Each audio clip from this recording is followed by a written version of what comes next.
সমবেত বন্ধুরা, আমার বাংলাদেশের প্রদত্ত অঞ্চল থেকে যারা আমার এই ভিডিওটা দেখবেন এবং শেয়ার করবেন, প্রত্যেককে আমার ব্যক্তিগত পক্ষ থেকে ধন্যবাদ অভিনন্দন দিচ্ছি। আজকে 21/4/2024 তারিখের আমাদের সময়ের রিপোর্টে একটি প্রতিবেদন এসেছেন। যাত্রী কল্যাণ সমিতি ঈদ যাত্রা সড়কে 399 দুর্ঘটনায় নিহত 407। পবিত্র ঈদুল ফিতরের যাতায়াতে দেশের সড়ক মহাসড়কে 399টি সড়ক দুর্ঘটনায় 407 জন নিহত ও 1398 জন আহত হয়েছেন। একই সময় রেলপথে 18টি দুর্ঘটনায় 24 জন নিহত, 21 জন আহত হয়েছেন। এবং এই পত্রিকার সার্কামস্টান্স পর্যালোচনা করলে আমরা আরও দেখতে পাচ্ছি, ঈদুল যাত্রা শুরু দিন 4 এপ্রিল থেকে ঈদ শেষে কর্মস্থলে ফেরায় 18 এপ্রিল পর্যন্ত বিগত 15 দিনে 399টি সড়ক দুর্ঘটনায় 407 জন নিহত, 1398 জন আহত হয়েছেন। বিগত 2023 সালের ঈদুল ফিতরে 460টি সড়ক দুর্ঘটনায় 328 জন নিহত, 565 জন আহত হয়েছিল। বিগত বছরের সাথে তুলনা করলে এবারের ঈদে সড়ক দুর্ঘটনায় 31.25% প্রাণহানি, 24.8% আহত, 147.43% বেড়েছে।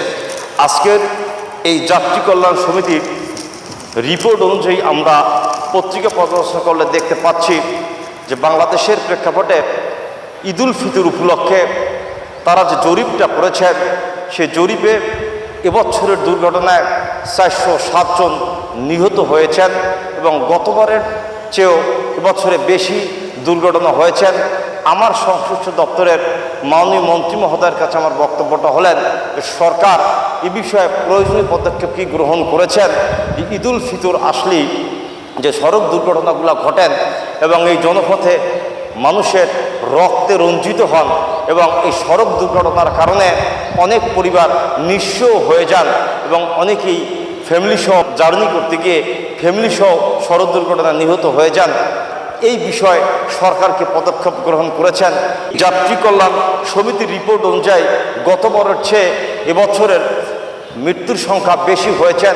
আমার সরকারের কাছে বক্তব্য হলেন যে সরকার কর্তৃপক্ষ প্রয়োজনীয় কী ব্যবস্থা গ্রহণ করেছেন, এই জনপথ সড়ক দুর্ঘটনায় আর যেন রক্তে রঞ্জিত না হয় সেই বিষয়টাই আমরা সরকারকে অবগত করতে চাচ্ছি। এই বাংলাদেশের প্রেক্ষাপটে এই ঈদুল ফিতর উপলক্ষে এবছর 407 জন নিহত হয়েছেন এবং একাধিক লোক আহত হয়েছেন। এদের জন্য সরকার কী ব্যবস্থা গ্রহণ করেছেন।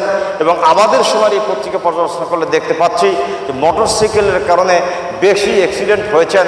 অনভিজ্ঞ ড্রাইভাররা গাড়ি চালাচ্ছেন এবং অনভিজ্ঞ ড্রাইভাররা লাইসেন্সবিহীন লোকজন মোটরসাইকেল চালাচ্ছেন, যে কারণে এই জনপথে ব্যাপকভাবে অ্যাক্সিডেন্ট হচ্ছেন। তাদের বিরুদ্ধে সরকার কি প্রয়োজনীয় ব্যবস্থা গ্রহণ করবেন।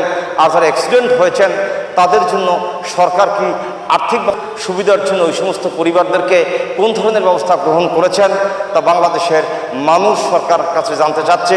এবং আমার সরকারের কাছে বক্তব্যটা হলেন আর জন্য কোনো সড়ক দুর্ঘটনায় কোনো মানুষের প্রাণহানি না হয়, এই জনপথ আর যেন সড়ক দুর্ঘটনায় রক্তে রঞ্জিত না হয়, সেটাই সরকারের প্রতি আমার উদ্যোক্ত আহ্বান। এবং যে সমস্ত গাড়ি বেপরোয়া চালিয়ে অ্যাক্সিডেন্ট করেন এবং যে সমস্ত ড্রাইভাররা অনভিজ্ঞ রয়েছেন তাদেরকে এই জনপথে সরকারের পরিবহন পরিচালনা না করার জন্য সরকারের প্রয়োজনীয় ব্যবস্থা গ্রহণ করা উচিত।